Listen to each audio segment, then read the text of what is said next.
An Inc. article just dropped recently called What Psychological Safety Is and Is Not in a Healthy, Productive Environment. This is by Tim Elmore. He's the CEO of a company called Growing Leaders. And it makes a distinction that I think is worth talking about, but also might miss something that's a little important. Let's break it down. So the first point is that the perception gap is real. The article cites a Verkada study of 1,000 professionals that found a significant divide between how leaders perceive workplace safety and how employees actually experience safety.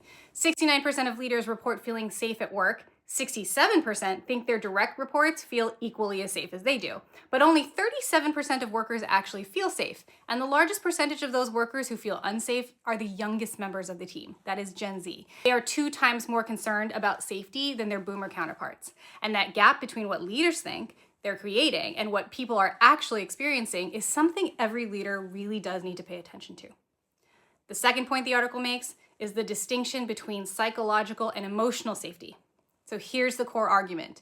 The article draws a line between those two things. On a psychological safe team, members debate and critique respectfully. That's how ideas get vetted. Emotional safety, as the article frames it, has crept into a broader expectation. The idea that you should not have to experience negative emotions because what someone else said or did. The article argues that conflating these two concepts has created confusion, particularly with younger workers who may interpret any discomfort as a sign that the environment is unsafe. Let's talk about the third point. The article offers a few principles from Elmore's organization that I think are worth highlighting.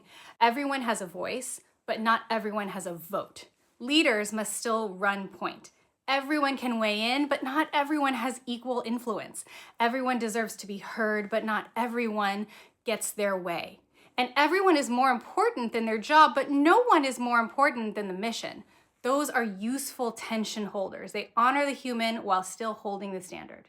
So here's what the article gets right and a little bit of what it misses. The distinction between psychological safety and emotional safety is a real one, and it matters. But here's what the article might miss. When the youngest members of our workforce are telling you they don't feel safe, dismissing that as a concept creep or fragility itself is a little bit of a leadership failure. Resistance is information, and if leaders skip past that information to make a general argument, they are missing the signal.